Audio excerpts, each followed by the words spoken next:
اعوذ باللہ من الشیطان الرجیم، بسم اللہ الرحمن الرحیم۔ روحانی وظیفہ آن لائن کے سامعین و ناظرین، السلام علیکم ورحمۃ اللہ وبرکاتہ۔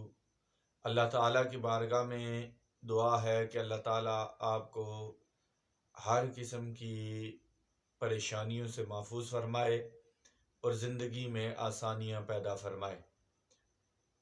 ہم آپ کو آج اس کی نشست میں ایک بڑا ہی آسان اور بڑا ہی پیارا عمل بتانے جا رہے ہیں۔ بس توجہ سے سماعت فرمائیے گا، اور آپ سے یہی گزارش ہے کہ اگر آپ نے ہمارا چینل سبسکرائب نہیں کیا تو چینل کو سبسکرائب کریں، ویڈیو کو لائک کریں اور ان کو شیئر کریں، تاکہ یہ قرآن و سنت کے مطابق جو عمل ہم آپ کو گزارش کرتے ہیں یہ زیادہ سے زیادہ لوگوں کی زندگی کا معمول بن سکے۔ آج بڑا ہی پیارا عمل ہے اور بڑا ہی آسان عمل ہے کہ رزق کے اندر برکت اور دولت ہی دولت، یعنی اللہ کی جناب سے رزق میں برکت کا عمل ہے، اللہ کی جناب سے دولت میں اضافے کا عمل ہے۔ بڑا ہی آسان اور بڑا ہی پیارا عمل ہے، لیکن عمل کرنے کا جو طریقہ ہے وہ ہم آپ کو گزارش کر دیتے ہیں۔ آپ نے توجہ سے سماعت فرمانا ہے۔ عمل کیا ہے، کس طرح کرنا ہے، کس وقت کرنا ہے اور کس کیفیت میں کرنا ہے۔ یہ 3-4 چیزیں ایسی ہوتی ہیں کہ جو اگر انسان ان کی احتیاط کرے تو وہ عمل اس کے لیے بہت زیادہ نفع بخش بنتا ہے۔ کرنا کس طرح ہے، تعداد کتنی ہے، وقت کون سا ہے اور کیفیت کیا رکھنی ہے۔ تو توجہ سے آپ سماعت فرمانے، بڑا ہی آسان عمل ہے۔ آپ نے صبح بیدار ہوتے ہی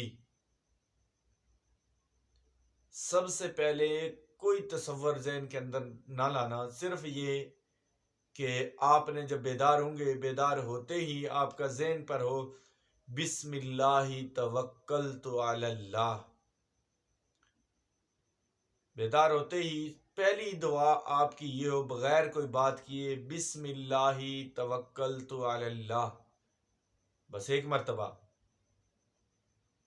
مرتبہ کا عمل ہے یہ۔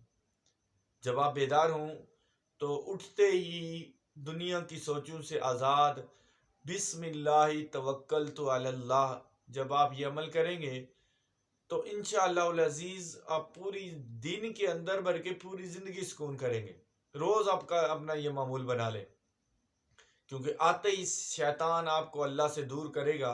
تو یہ یوں سمجھ لیں کہ اپنے آپ کو اللہ کی یاد کے اندر حفاظت میں رکھنا ہے۔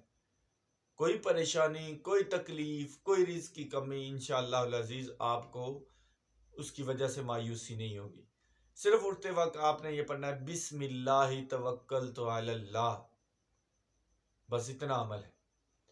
روزانہ روٹین بنا لیں۔ بچیاں ہیں، بہنیں ہیں، بیٹیاں ہیں، مائیں ہیں، بزرگ ہیں، جوان ہیں، ہر شخص اس کو اپنا معمول بنا لے۔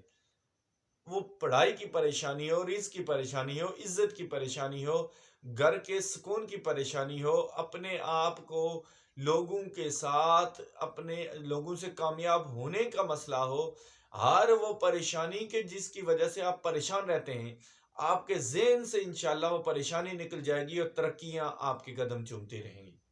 تو اللہ تعالیٰ کی بارگاہ میں دعا ہے کہ اللہ تعالیٰ اس عمل خیر کو اپنی زندگی کا معمول بنانے کی ہمت و توفیق عطا فرمائے اور تمام اہل اسلام کو اس کی برکات سے مالا مال فرمائے۔